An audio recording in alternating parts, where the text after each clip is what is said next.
Tanjung Redep, ya, Tanjung Redep juga luar biasa, bisa memberikan pelajaran singkat ya untuk apa itu ngatur soundnya, apa mikrofonnya hebat sekali.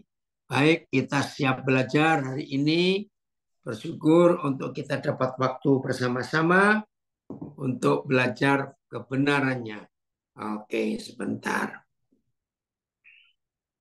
Maaf tadi saya ada kesalahan. Bentar.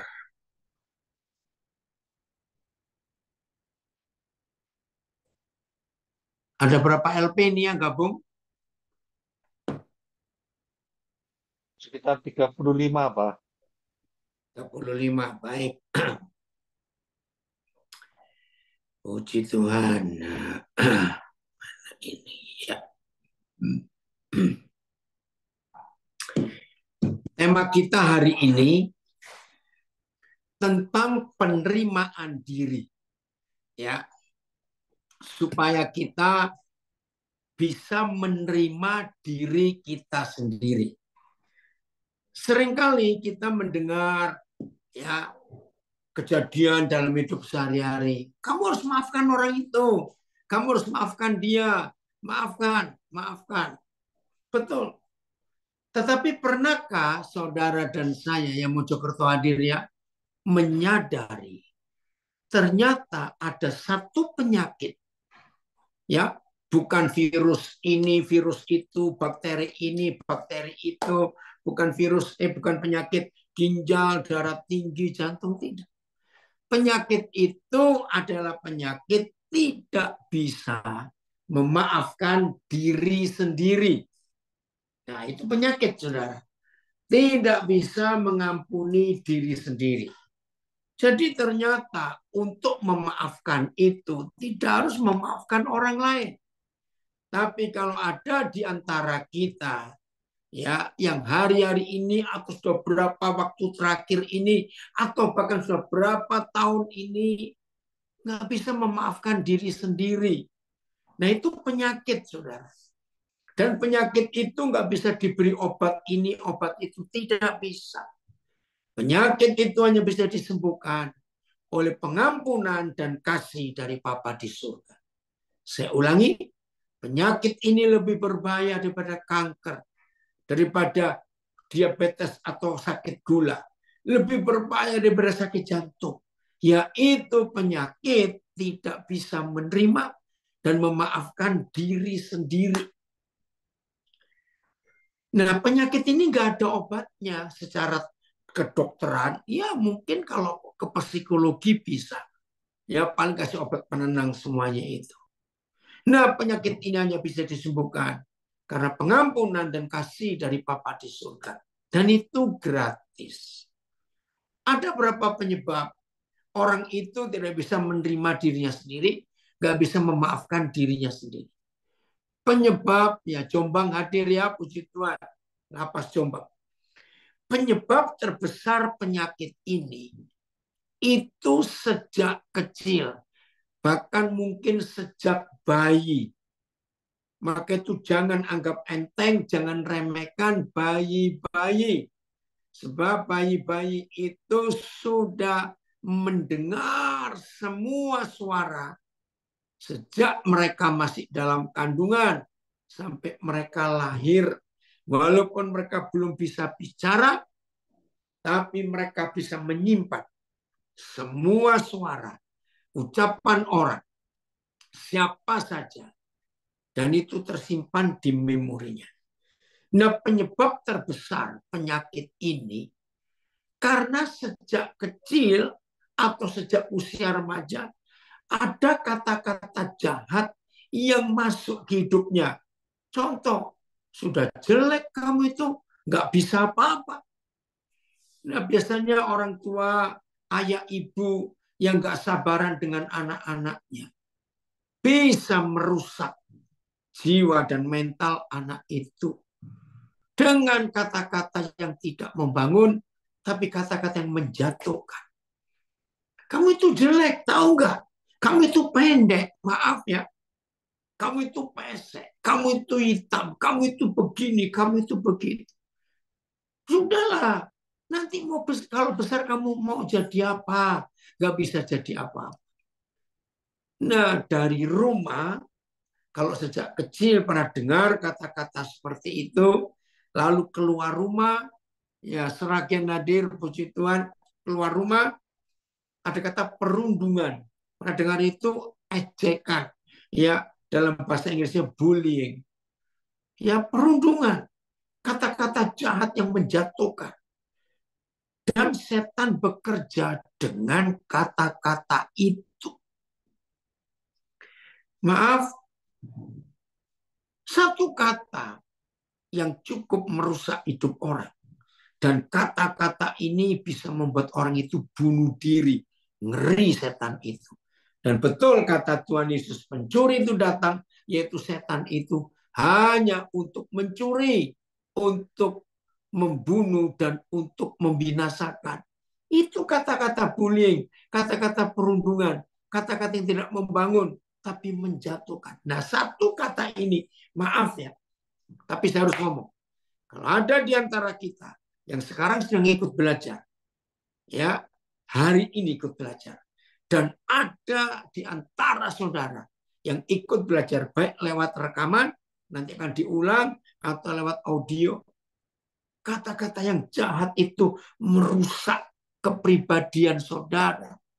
Ya, terima kasih Sarbi. Yohanes 10 ayat 10 itu pencuri itu datang hanya untuk mencuri, membunuh, membinasakan. Nah, satu kata ini, maaf ya, tapi kalau ada, ayo kita sama-sama bertobat. Maafkan diri sendiri. Terima keadaan diri sendiri. Kata itu, maaf, gemuk. Kamu kok gemuk ya? Saudara, saya mempelajari berapa waktu terakhir ini. Ternyata setan itu sangat kurang ajar.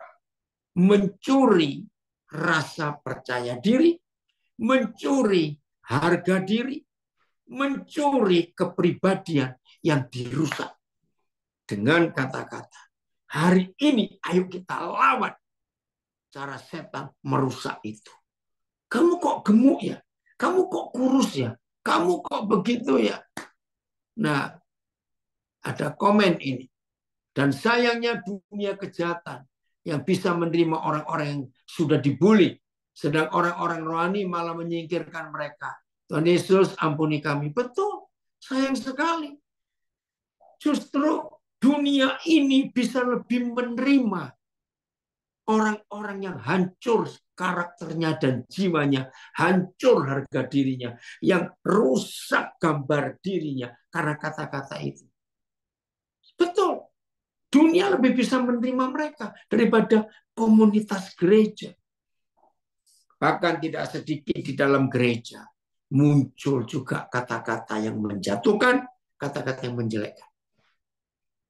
Hari ini kita akan belajar. Maafkan dirimu. Maafkan. Terima apa adanya. Terima. Saudara, di salah satu akun Facebook, maaf, warga binaan nggak bisa bebas lihat sosial media. Tapi yang umum. Nah, bersyukur kepada Tuhan. Saya bersyukur. Saya tidak tahu siapa yang membuat akun itu. Akun itu dalam bahasa Inggris. Judulnya Born, lahir, different. Ya, di akun itu kumpulan video. Catat, kumpulan video orang-orang yang lahir cacat. Dan di akun Born Different itu BORN Different DIFFRENT. Ya, Born Different. Di akun itu, saudara, selalu ada video baru tentang orang-orang yang lahir cacat di dunia ini. Wah, luar biasa. Bukan video ya, Facebook itu.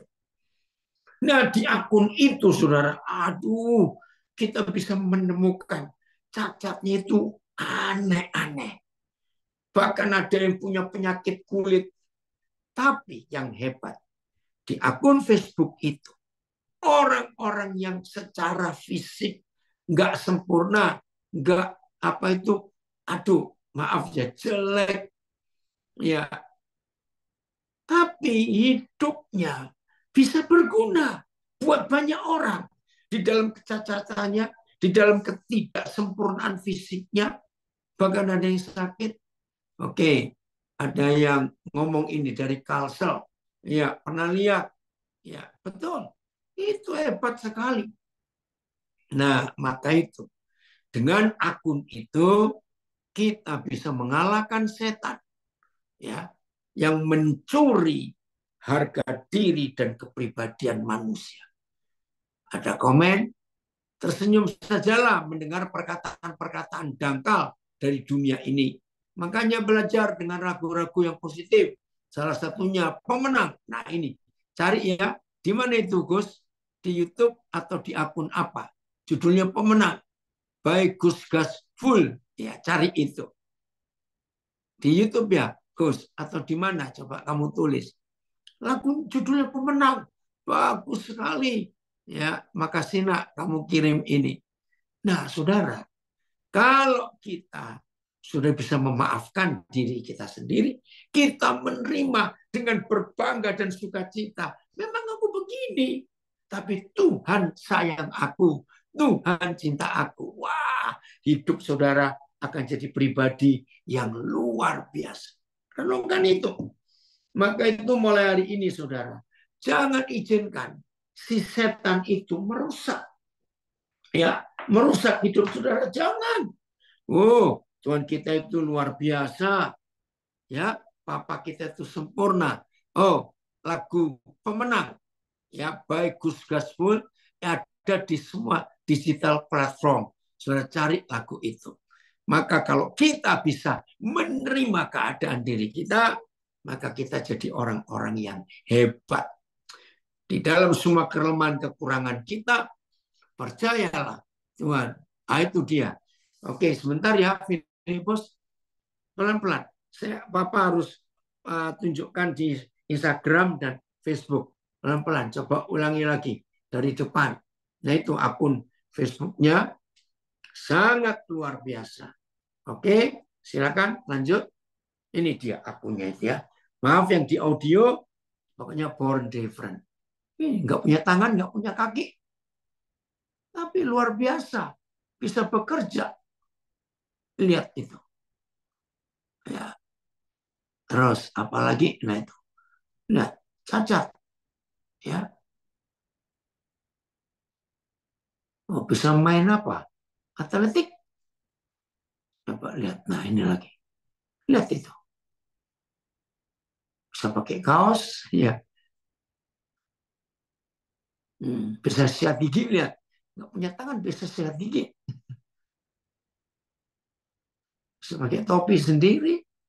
Iya.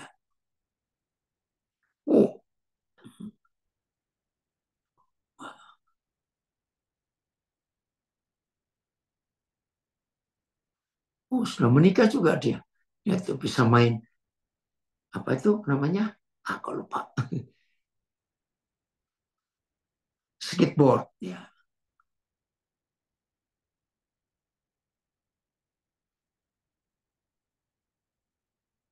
Ini baru salah satu loh, saudara. Dari sekian banyak orang. Orang cacat.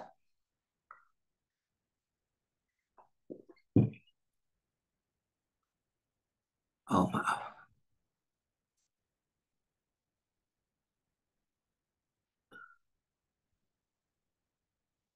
Udah, Filipus? Ya, sudah Pak. Oke, nanti cari yang lain-lain lagi ya. Baik, kita sekarang kembali. Nah, apa yang terjadi dalam hidup orang-orang ya yang tidak bisa memaafkan dirinya sendiri, tidak bisa menerima keberadaan dirinya sendiri apa adanya, saudara, mengerikan.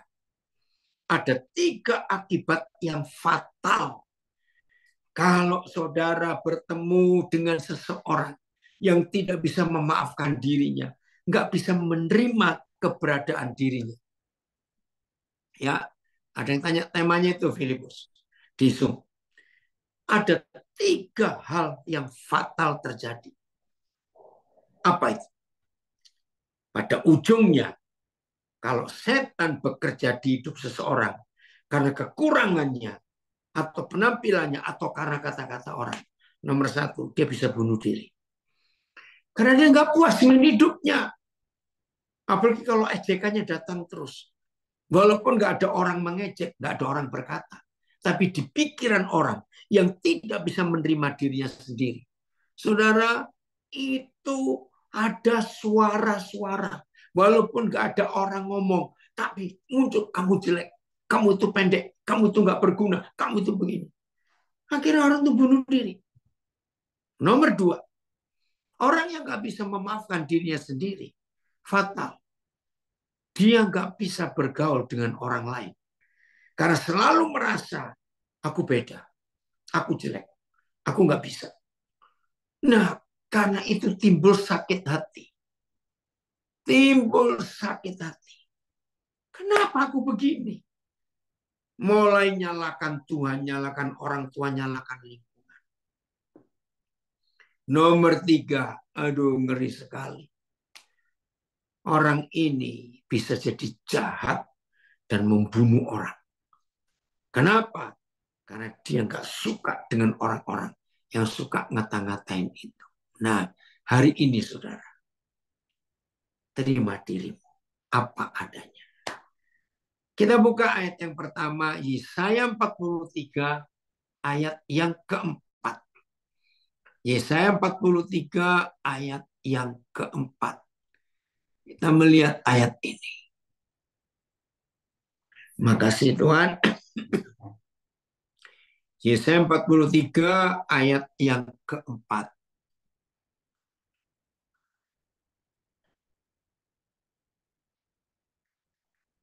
Ya.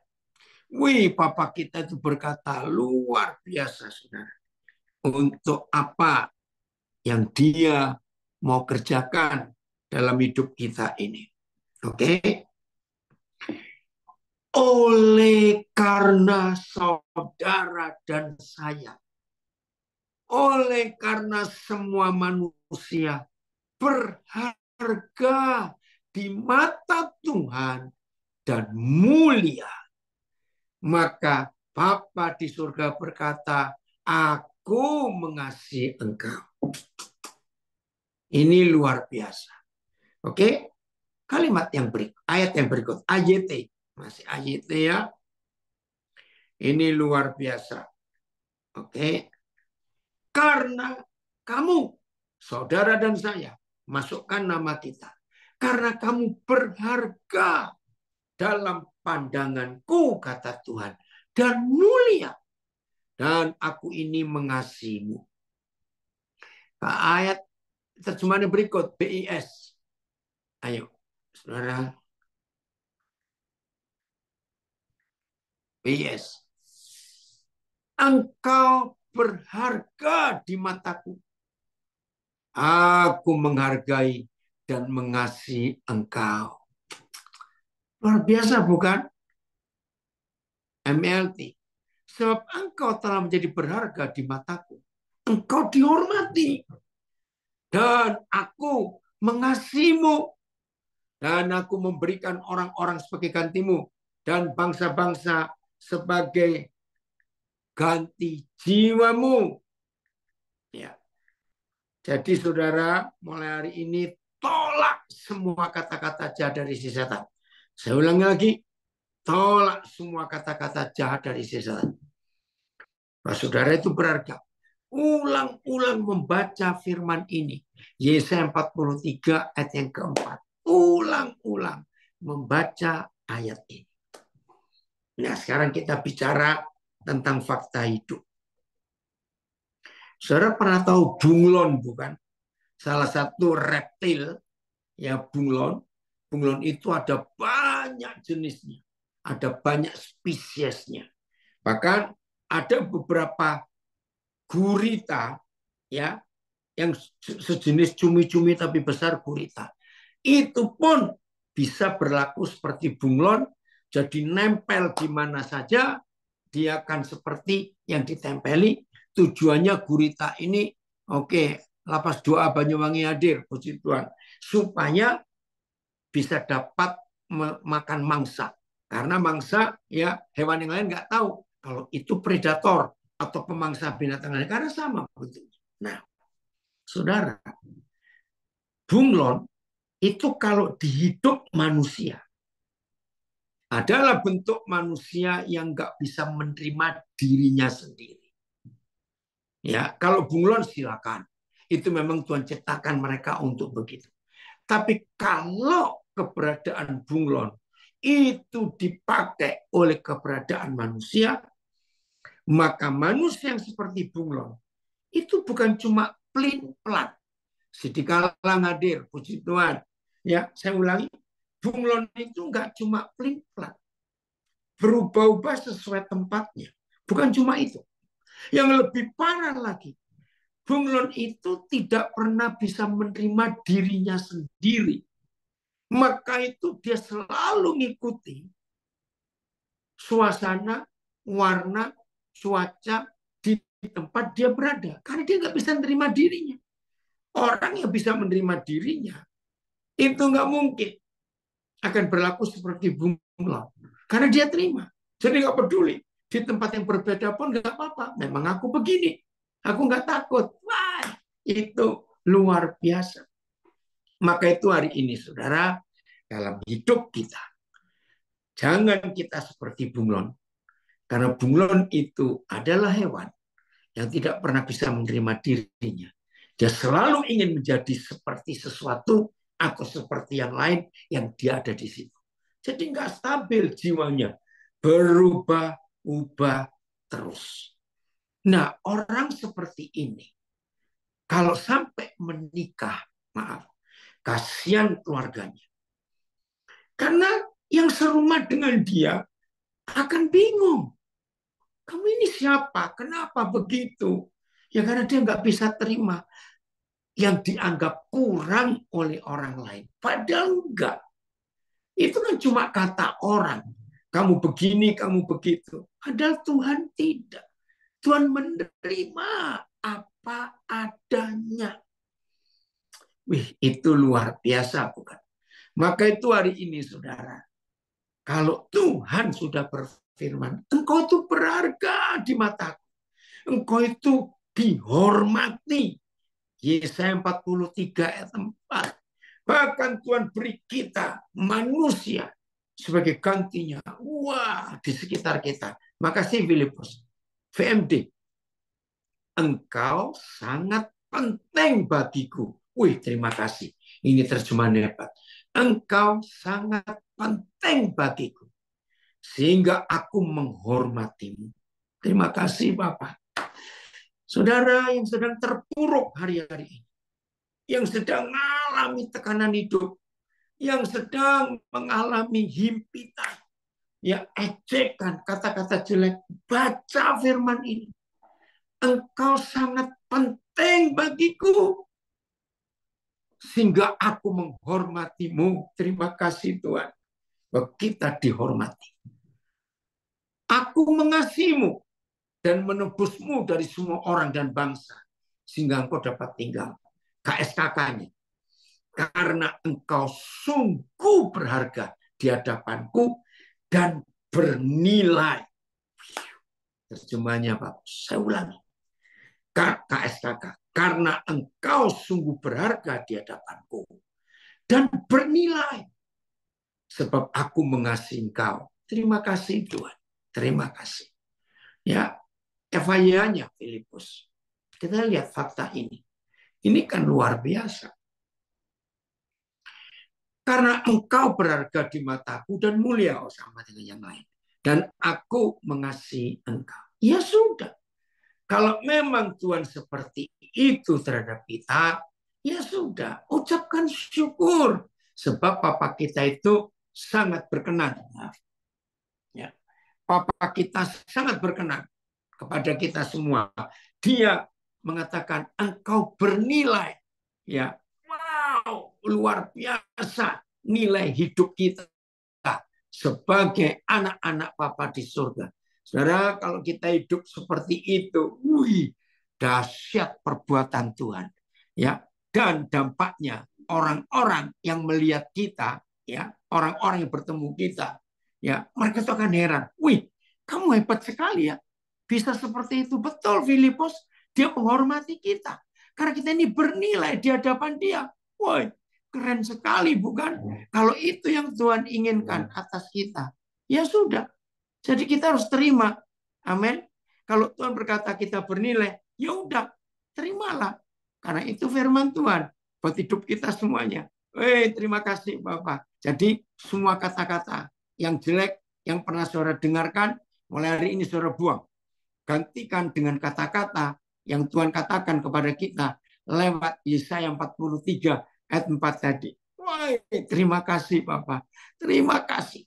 Dari semua kata-kata jelek, engkau pesek, engkau hitam. Oh, nggak tahu lah. Apalagi, saudara, mulai hari ini kita buang semuanya. Karena apa? Tuhan bekerja dalam hidup kita untuk menyelesaikan rencana kekalnya yang tidak pernah bisa ditemukan dan dibuat oleh siapa saja. Hanya Bapa kita di surga yang membuat rencana kekalnya itu terjadi dengan sempurna di hidup kita. Terima kasih Bapak, karena Engkau berkenan atas hidup ini, maka tidak ada setan yang berani merusak dan bisa merusak apa yang Tuhan sudah buat atas hidup ini. Itulah Bapak kita di surga. Nah, kalau saudara dan saya sudah bisa menerima diri sendiri seperti Tuhan menerima kita, ayo sekarang bangkit. Bangkit ke arah mana? Ke arah keserupaan dengan Tuhan Yesus. Ya, bangkit ke arah mana? Ke arah ya keserupaan dengan Yesus. Saya baca komen dari Marta Pura. Oke. Ya. Ganti dengan kata. Nah, ini ejekan-ejekan tadi ganti dengan kata. Aku spesial, aku berharga di mata Tuhan Yesus. Amin. Terima kasih dari LP Marta Pura mengirimkan kalimat yang luar biasa ini. Ya sudah. Kita ini segambana serupa dengan Kristus. Kita lihat Kejadian 1 ayat 26. Kejadian 1 ayat 26. Betapa dahsyatnya kita ini di hadapan Tuhan. Saya ulangi, betapa dahsyatnya kita ini di hadapan Tuhan. Ya. Siapa kita? Ayo kita lihat. Oke, dari Melbourne, Australia, ada komen. Apapun kondisi kita saat ini, harus disyukuri. Betul, luar biasa. Oke, komen lagi. Dan bagi kalian yang mengharapkan maaf dari seseorang yang tidak mau memberikan maafnya padamu, jangan lagi harapkan. Kalian sudah berusaha, jadi itu bukan lagi masalahmu, tapi masalah mereka. Betul sekali. Oke. Berfirmanlah Tuhan. Apa firman Bapak? Baiklah kita menjadikan manusia menurut gambar dan rupa kita. Saudara bayangkan, saudara dan saya, maaf kalau saya katakan, seterpuruk apa kita, sehancur apa kita, serusak apa hidup kita. Ingat bahwa saudara dan saya itu dijadikan serupa dan segambar dengan Tuhan sendiri. Nah, maka itu bodoh sekali, maaf saya pakai kalimat ini. Kalau saudara tidak bisa menerima fakta ini, baru 2 ayat tuh kita baca. Yesaya 43:4. Bapa berkata kita ini berharga, kita ini bernilai, kita ini dihormati, kita ini disayangi. Sekarang Kejadian 1 ayat 26. Kita ini dijadikan serupa dan segambar dengan Tuhan. Kurang apa lagi? Tolak semuanya itu dalam nama Yesus. Masih ingat berapa tahun yang lalu kita belajar? Ini yang belum tahu supaya tahu. Kalau saudara pegang uang 100.000 yang warna merah, bayangkan ya, saudara pegang uang 100.000. Nggak tahu bagaimana, kurang serius megangnya karena sedang pegang yang lain, tahu-tahu ada angin, dan uang 100.000 satu lembar ini terbang. Maaf. Ya pasti kita kejar, bukan 100.000 kok. Nah, begitu kita belum sempat nangkap, maaf. Ada kotoran sapi, maaf ya, atau kotoran anjing, maaf, atau kotoran kucing, pokoknya kotoran. Tiba tahu-taunya uang 100 lembar ini pop, jatuhnya di atas kotoran hewan itu. Maaf, diambil atau dibuang? Ngerti ya pertanyaan saya? Ya kalau saya ambil. Nah, ya, ketika uang 100.000 ini sudah nempel di kotoran hewan, nilainya tetap 100.000 atau jadi 80.000 saja? Ayo, nilainya tetap 100.000 atau berubah? Nilai, ya. Kalau nominalnya sama, ya, nilainya tetap sama, 100.000 rupiah. Betul, Mamuju, nggak berubah nilainya, tetap 100.000 walaupun sudah kena kotoran.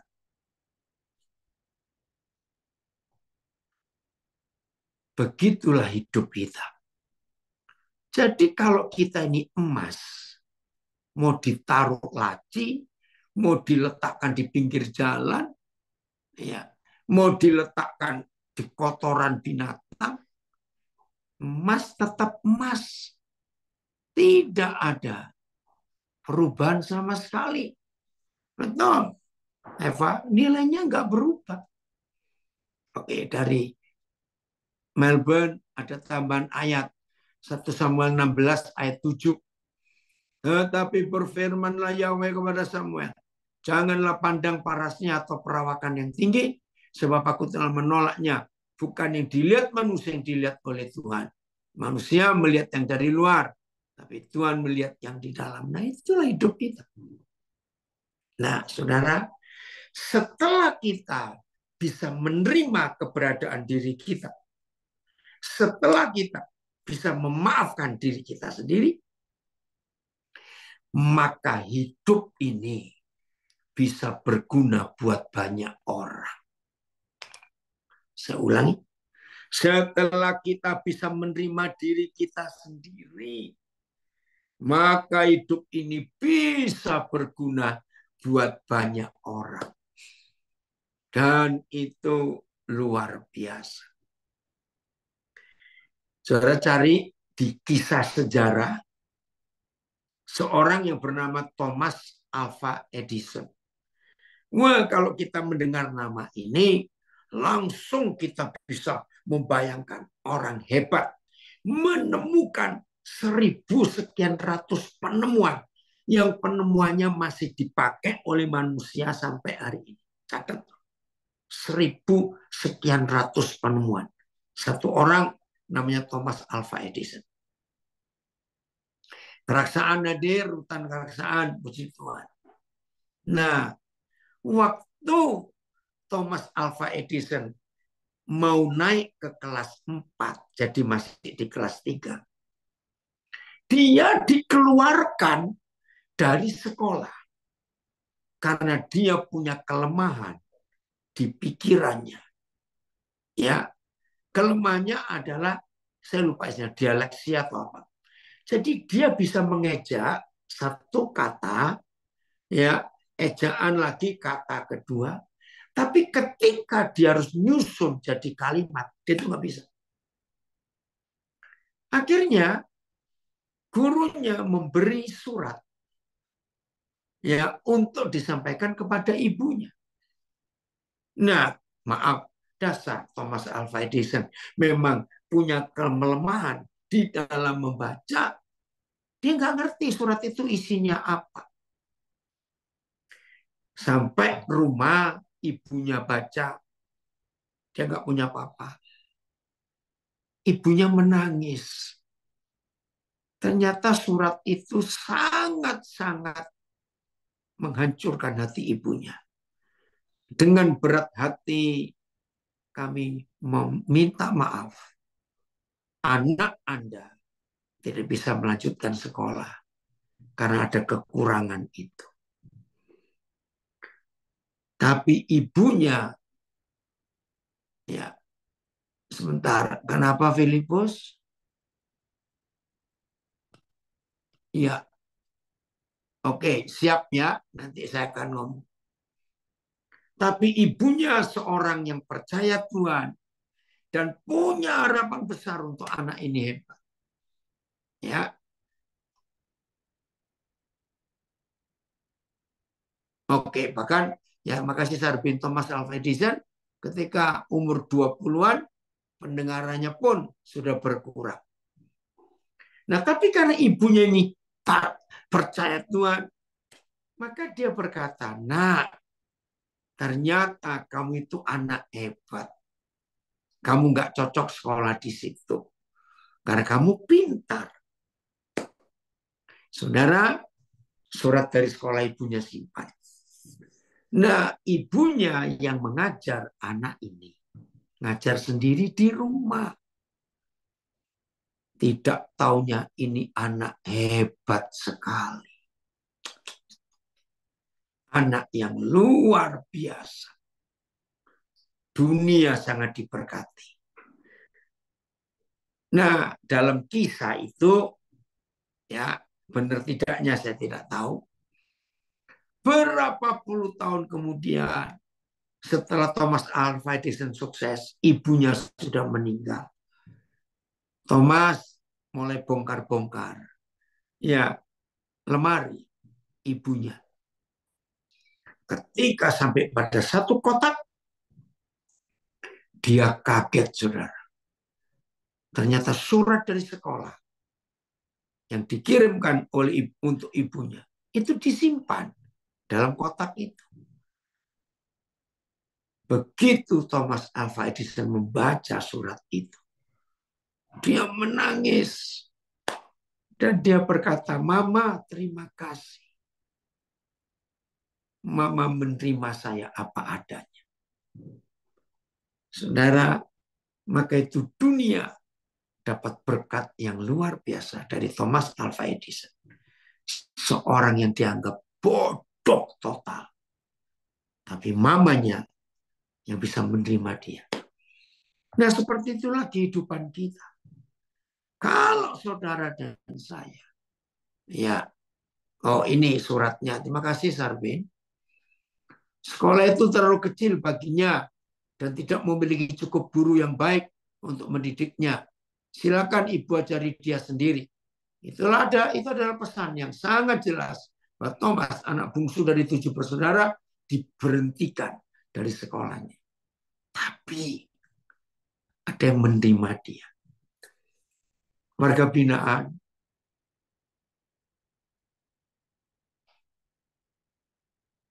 Izinkan saya mewakili ayah ibu kalian. Anak-anak, Bapak minta maaf. Bagi kalian yang terlalu pahit hidupnya. Karena sejak kecil kalian mendengar kata-kata kami sebagai ayah ibumu yang tidak membangun tapi menjatuhkan. Ampuni kami, maafkan kami. Tuhan, ampuni kami sebagai orang tua yang tidak bertanggung jawab. Sehingga kami mengeluarkan kata-kata jahat untuk anak-anak kami. Apalagi kalau sampai ada gara-gara kata-kata kami itu, sekarang anak-anak kami itu di penjara. Hidupnya hancur. Hari ini ampuni kami. Anak-anak, maafkan kami. Tapi biarlah dengan firman Tuhan ini, kalian diubah hidupnya. Ayo bangkit. Papa mama salah mengatakan kata-kata yang jelek. Tapi hari ini Tuhan mengangkat kalian semua. Ingat uang 100.000 tadi. Kalau maaf, Di penjara, di rutan, di LP, itu tempat yang gak enak. Tapi kalau nilaimu 100.000 rupiah sebagai uang, tempat itu, penjara, rutan, LP, dan apa saja yang sedang terpuruk hari-hari ini. Ingat, kalian, kita semua tetap 100.000 nilainya. Tidak berkurang sedikit pun. Ayo kita bangkit. Ada komen dari Surabaya. Kita harus bisa memaafkan diri sendiri. Dan menerima apapun keadaan kita. Sebab Tuhan membuat kita serupa dan segambar dengannya. Seharusnya hidup kita berguna bagi semua orang. Amin. Zaki, senang sekali Papa. Kamu ikut belajar saat ini. Jadi siapapun kita. Wow. Tuhan mengangkat kita. Menghargai kita. Ya, menjadi orang-orang yang hebat. Jadi dalam keadaan apapun juga, saudara, Papa tetap adalah Papa yang baik buat kita semua. Filipus, coba sampaikan lagi secara lengkap tema yang Tuhan berikan di hatimu. Apa itu? Coba ungkapkan sebelum kita akhiri. Iya David, Bapak lagi di Alabama ini. Filipus ada? Ya, Pak. Ya, dengarkan. Apa isi hatimu sehingga memilih tema ini? Coba. Eh, kepada saudara-saudaraku yang ada di lapas maupun di rutan,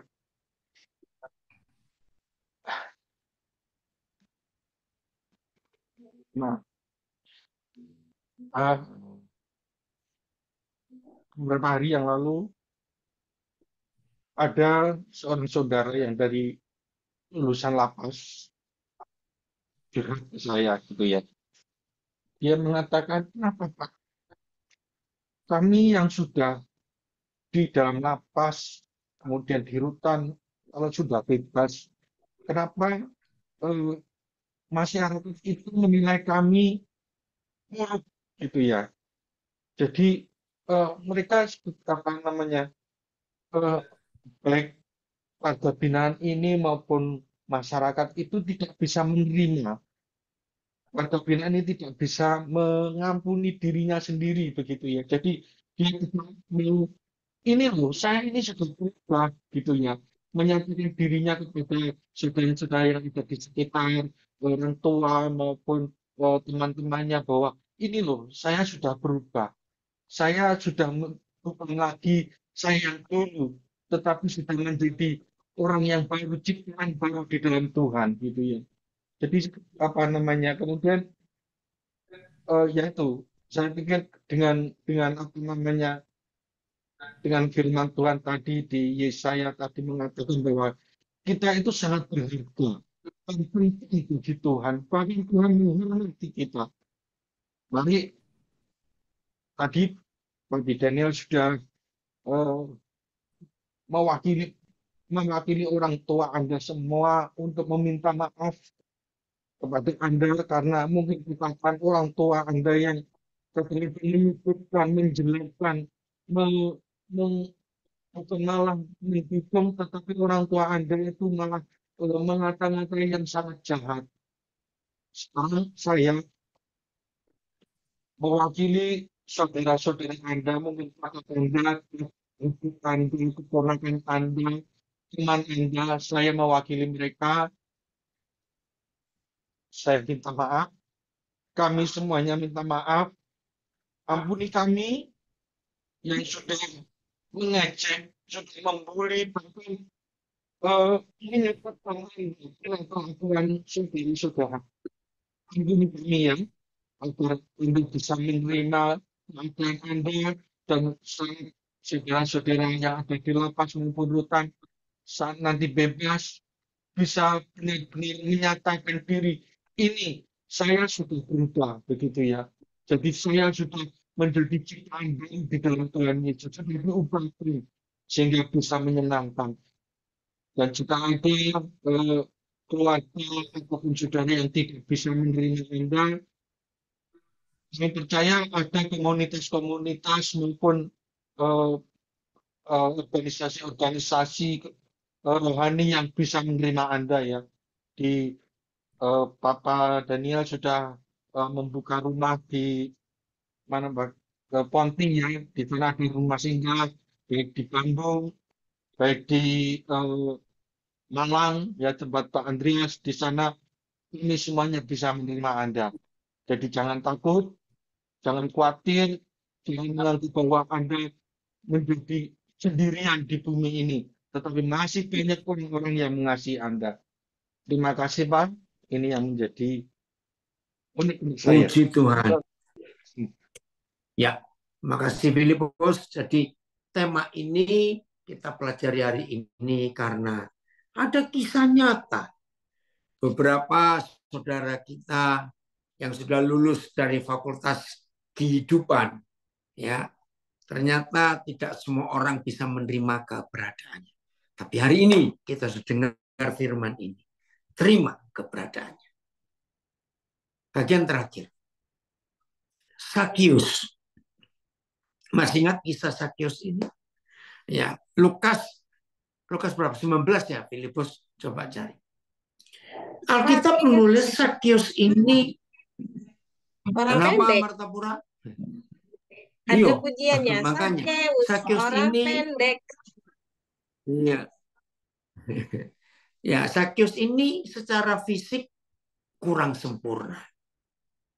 Tapi hatinya rindu sekali untuk berjumpa dengan Tuhan Yesus.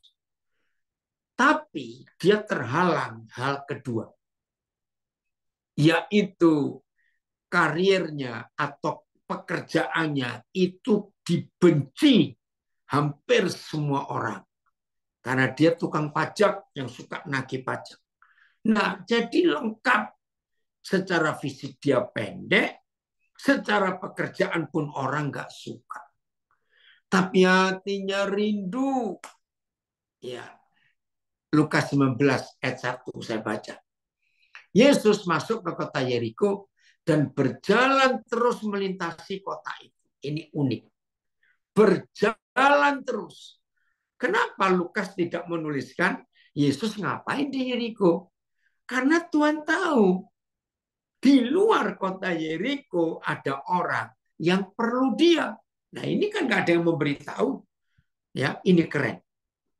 Itulah Tuhan Yesus. Di situ ayat 2 ada seorang bernama Sakius, kepala pemungut cukai. Wah, soal kepala lagi. Dan ia seorang yang kaya. Ternyata kekayaannya yang begitu luar biasa tidak bisa menutupi kejelekan pekerjaannya di mata orang dan fisiknya pun. Ia berusaha untuk melihat orang apakah Yesus itu. Tetapi ia tidak berhasil karena orang banyak sebab badannya pendek. Nah, coba ayat 3 ini dari berapa terjemahan, Filipus? Hebat sekali ya. Tuhan Yesus tahu bahwa bukan di dalam kota Yeriko ada yang mencari dia, tapi di luar kota Yeriko. Ia berusaha melihat Yesus, tetapi tidak dapat karena terhalang orang banyak sebab tubuhnya pendek. PIS. Ia ingin melihat siapa itu Yesus. Karena dia cuma dengar-dengar saja ya. Tetapi tidak bisa karena terlalu banyak orang berkerumun di sekelilingnya. Lagi pula, maaf, PIS. Ia ingin melihat siapa Yesus itu. Tetapi karena orang terlalu banyak dan ia sendiri pendek, maka ia tidak berhasil melihat Yesus. TSI. Dia ingin melihat siapa itu Yesus. Tetapi tidak bisa karena terlalu banyak orang berkerumun di sekelilingnya. Lagi pula badan Sakius pendek. Tetap TSI ayat yang keempat. Lihat ini ya. Dia berusaha. Ya, dia ingin tahu. Karena dia sudah dengar cerita kabar tentang Tuhan Yesus. Jadi dia ingin tahu. Ayat 4. Langsung TSI aja. Oke. Karena itu, Sakyus berlari mendahului orang banyak itu. Wajar bukan? Ayo kita bayangkan. Jadi supaya dia bisa melihat Yesus, maka dia lari duluan.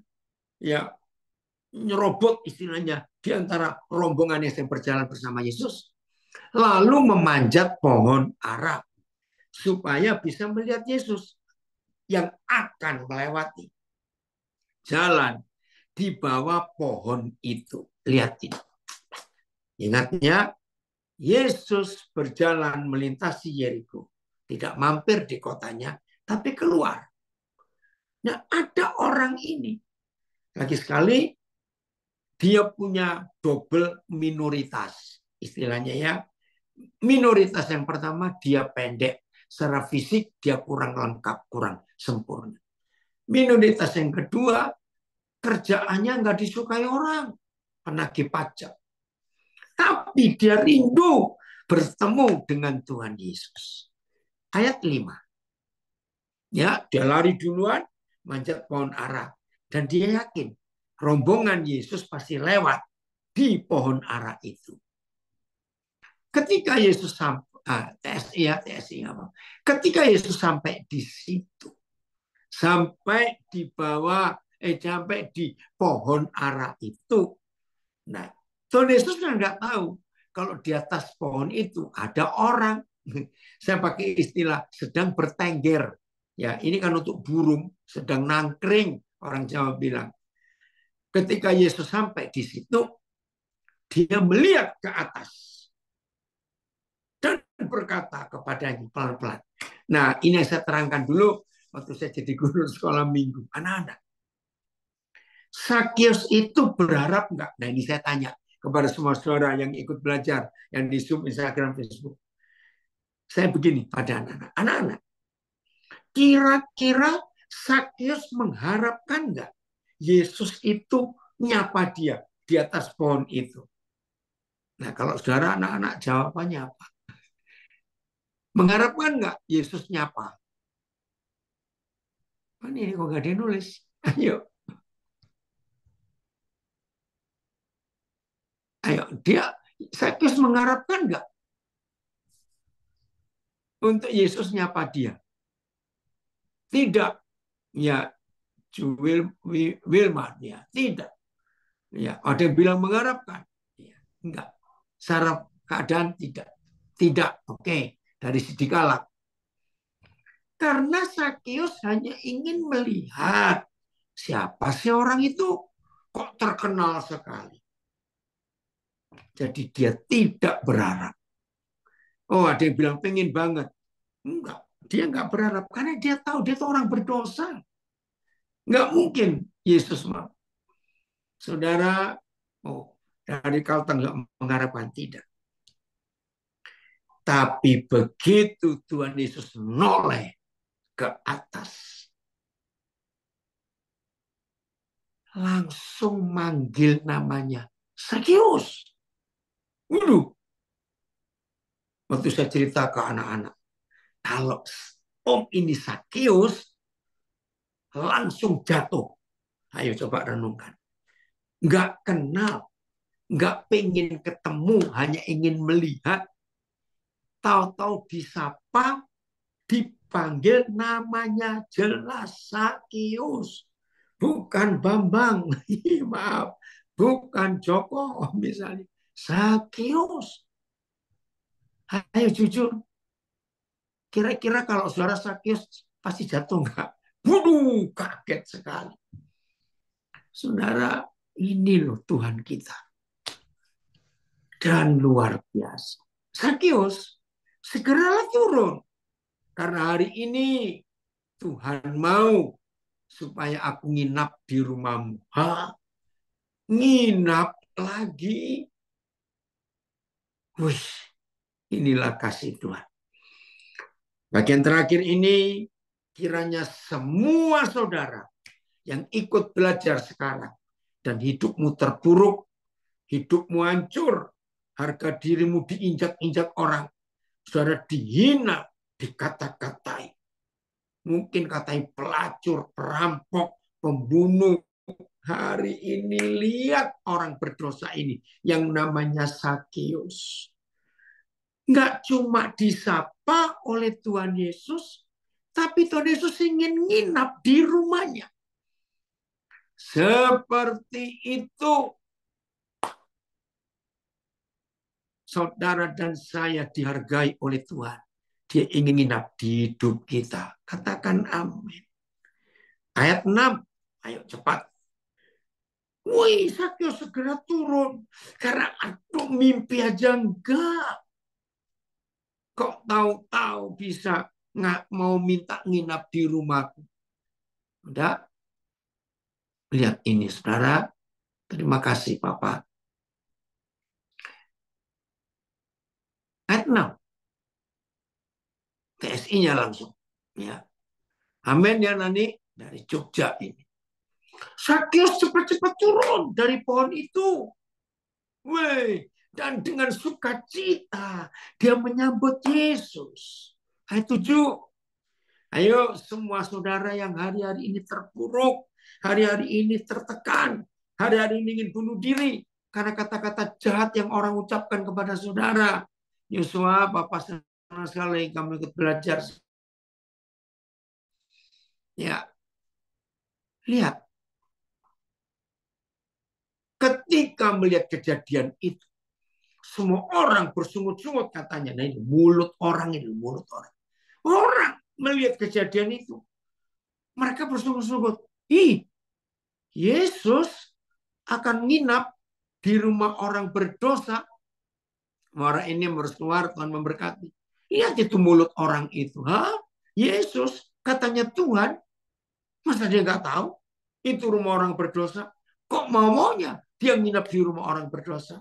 Nah, jangan perhatikan kata orang. Hiduplah dengan apa kata Tuhan. Simpan ini. Nah, saudara, ternyata orang-orang banyak itu jahat mulutnya. Nggak terima kalau Tuhan Yesus nginep di rumah orang berdosa. Maka itu mereka, mulutnya jahat.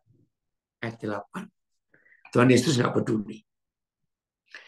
Seperti itu kepada semua pribadi yang hidupnya hancur karena kata-kata jahat, ditolak orang, dihina orang, diejek orang, diinjek-injek orang. Bangkit, saudara. Karena Tuhan Yesus menghargai saudara semua. Tetapi Sakeus berdiri dan berkata kepada Tuhan, Tuhan, setengah dari milikku akan kuberikan kepada orang miskin. Dan sekiranya ada sesuatu yang kuperas dari seseorang, akan kukembalikan 4 kali lipat. Saudara lihat pertobatan ini. Aduh. Tuhan Yesus nggak khotbah. Tuhan Yesus tidak memberi nasihat kepada Sakeus. Nggak ngomong apa-apa.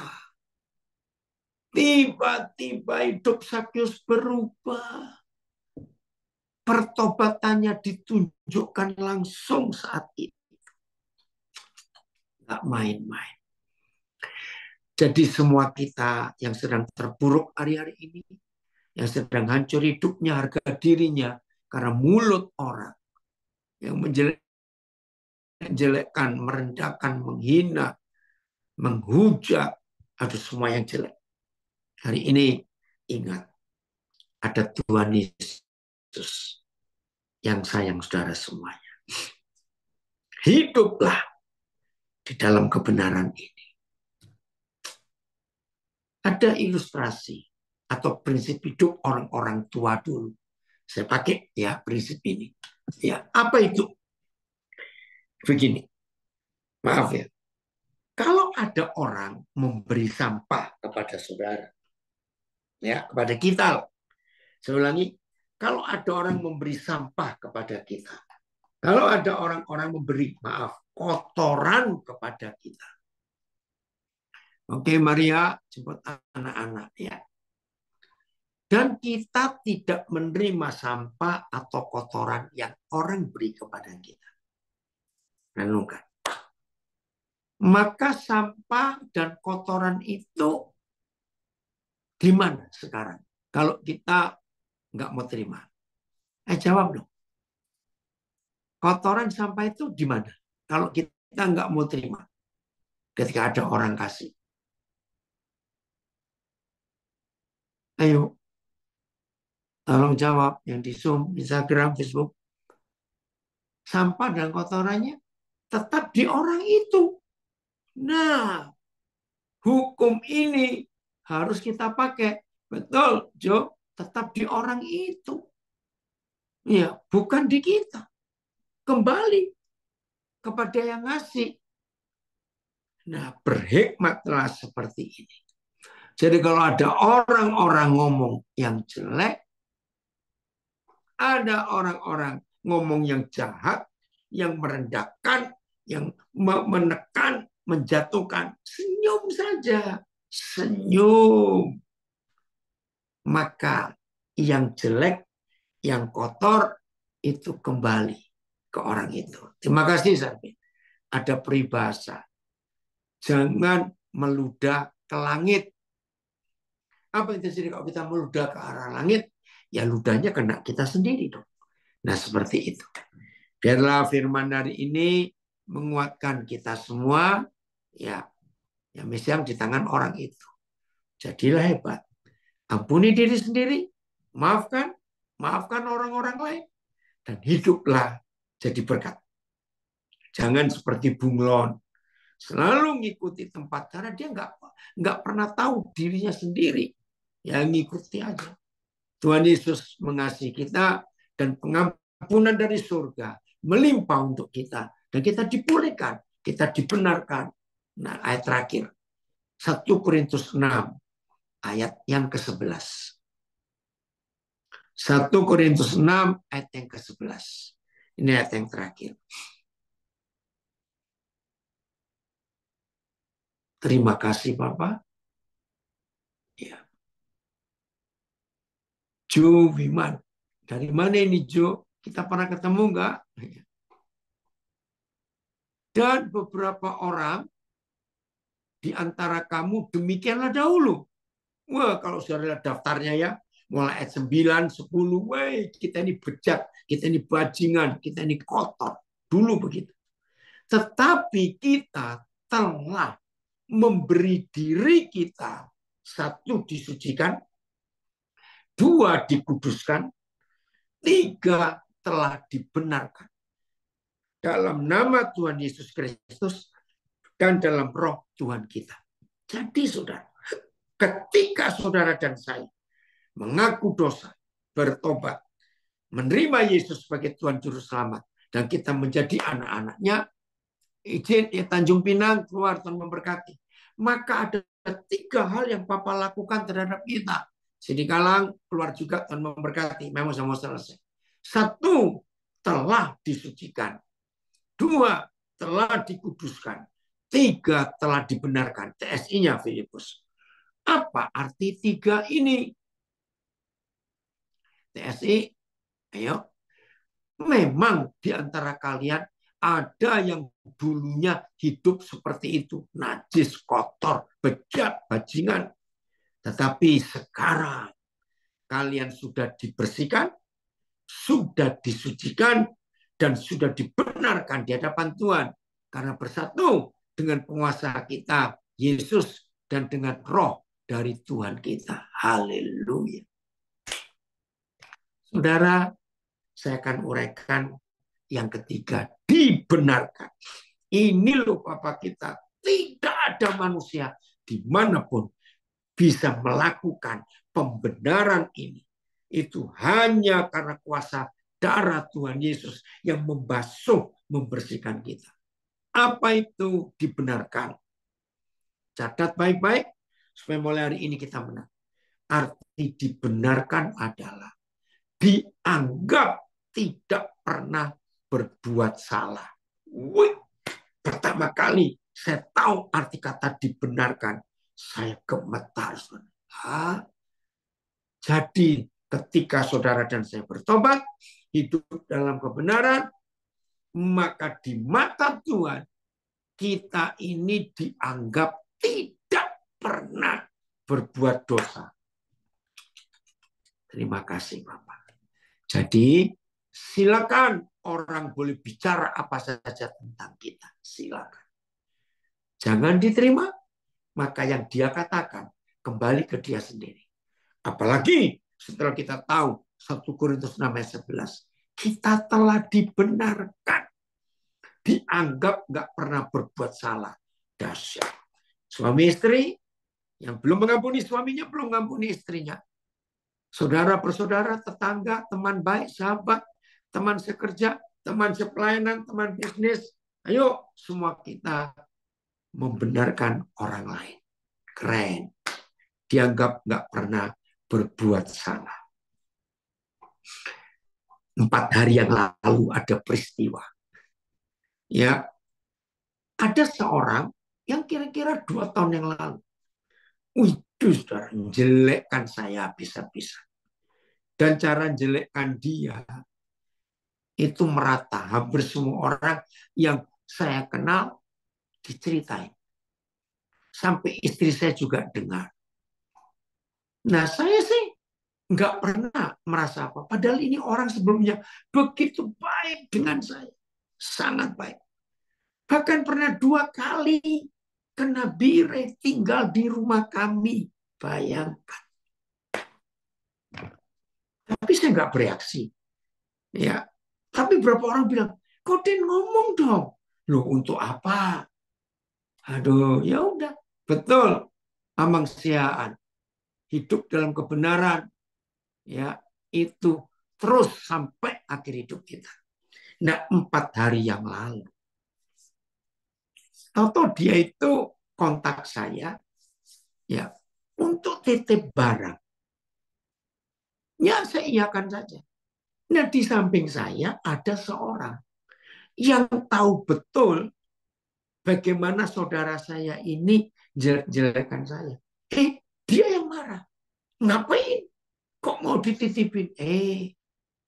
Aku nggak pernah nganggap dia pernah bersalah. Kaget ini orang. Hah? Dia shock. Seperti itu cara ngampun. Iya. Dianggap tidak pernah buat salah. Ya saya terima. Saya lakukan apa yang dia mau titip. Dan saya bersih, nggak ada perasaan apa-apa. Saudara, maka itu, ya Nani, ayo hari ini hidup dalam kebebasan. Hidup dalam kemenangan. Hidup di dalam pembenaran yang Tuhan sudah kerjakan di hadapan kita. Enak sekali. Hidup ini lega. Shalom untuk semua. Artinya shalom tahu? Hidup dalam damai. Shalom itu artinya hidup penuh damai. Tidak ada sakit hati. Nggak ada cacat. Nggak ada. Oh, dijamburi pelajar. Oh, itu tahun 87. Kalau engkau berharga di mataku. Oh, sebab hidup. Oke, Jo. Masih punya nomor Oden nggak? Oden tulis ya. Supaya nanti bisa kontak. Ini nomor WA Oden. Serius ya, Jo? Wah, tahun 87 itu, Jo. Jadi ini ada saudara kita. Mana ini? Maaf. Yang sudah lama sekali nggak ketemu. Oke, itu nomor WA saya. Siapa saja boleh. Ya. Itu ya, Jo. 01223. Ya. Wah, ini luar biasa, saudara. Tuhan itu kalau bekerja hebat sekali. Woi, Jones, apa kabar kamu? Oke, siap? Sudah mau mengampuni diri sendiri? Jangan perhatikan kata-kata orang biar kembali ke orang itu. Tuhan Yesus memberkati kita semuanya. Hebat Tuhan kita. Oke, saya kembalikan ke host.